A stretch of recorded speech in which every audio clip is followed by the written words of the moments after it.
India versus Sri Lanka T20 highlights. శ్రీలంకతో జరుగుతున్న T20 సిరీస్ను భారత జట్టు మరో మ్యాచ్ మిగిలి ఉండగానే కైవసం చేసుకుంది. తొలి మ్యాచ్లో 43 పరుగుల తేడాతో గెలిచిన భారత్, రెండో మ్యాచ్లో 7 వికెట్ల తేడాతో ఆతిథ్య దేశాన్ని చిత్తు చేసింది. దీంతో 3 మ్యాచ్ల సిరీస్లో 2-0 ఆధిక్యంలోకి వెళ్ళింది. ఈ మ్యాచ్లో తొలుత బ్యాటింగ్ చేసిన శ్రీలంక 161/9 పరుగులు చేసింది. అనంతరం వర్షం పడటంతో భారత్కు 8 ఓవర్లలో 78 పరుగులుగా లక్ష్యాన్ని సవరించారు. ఈ లక్ష్యాన్ని భారత్ 3 వికెట్లు కోల్పోయి 6.3 ఓవర్లలో ఛేదించింది. ప్రధానాంశాలు: శ్రీలంక పర్యటనలో దూకుడు కొనసాగిస్తోన్న భారత్, రెండో మ్యాచ్లోనూ ఇండియా ఘన విజయం. ఇంకో మ్యాచ్ మిగిలి ఉండగానే సిరీస్ కైవసం. India versus Sri Lanka. శ్రీలంకతో పర్యటనలో భాగంగా భారత క్రికెట్ జట్టు వరుసగా రెండో మ్యాచ్లోనూ గెలుపొందింది. పల్లెకెలె వేదికగా జరిగిన ఈ మ్యాచ్లో టీమిండియా 7 వికెట్ల తేడాతో జయభేరీ మోగించింది. ఇప్పటికే తొలి టీ20లో గెలిచిన సూర్యకుమార్ నేతృత్వంలోని భారత్, రెండో మ్యాచ్లోనూ గెలిచింది.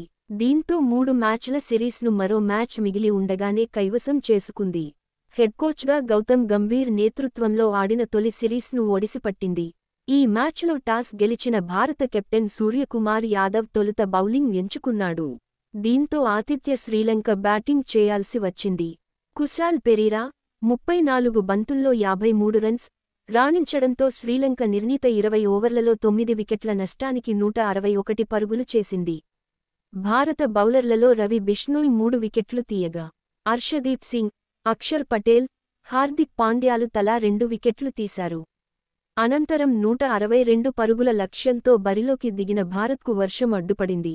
0.3 ఓవర్ల వద్ద భారత స్కోరు 6/0 ఉన్న స్థితిలో వర్షం మొదలైంది. దీంతో చాలాసేపు ఆటకు అంతరాయం ఏర్పడింది. ఓ దశలో మళ్లీ మ్యాచ్ స్టార్ట్ అవుతుందా లేదా అనే ప్రశ్నలు తలెత్తాయి. కానీ చివరకు వర్షం తగ్గడంతో డక్వర్త్ లూయిస్ ప్రకారం టీమిండియా లక్ష్యాన్ని 8 ఓవర్లలో 78 పరుగులుగా నిర్ణయించారు. దీంతో ఆట మళ్లీ ప్రారంభమైంది. తొలి మ్యాచ్లో బెంచ్కే పరిమితమై, రెండో మ్యాచ్లో గిల్ ప్లేసులో జట్టులోకి వచ్చిన సంజూ శాంసన్ నిరాశపర్చాడు. జైస్వాల్తో పాటు ఓపెనర్గా వచ్చిన సంజూ, తొలి బంతికే తీక్షణ బౌలింగ్లో క్లీన్ బౌల్డ్ అయ్యాడు. అయితే జైస్వాల్ 15 బంతుల్లో 30, సూర్యకుమార్ యాదవ్ 12 బంతుల్లో 26, హార్దిక్ పాండ్యా 9 బంతుల్లో 22 రన్స్ రాణించడంతో భారత్ 6.3 ఓవర్లలోనే లక్ష్యాన్ని ఛేదించింది.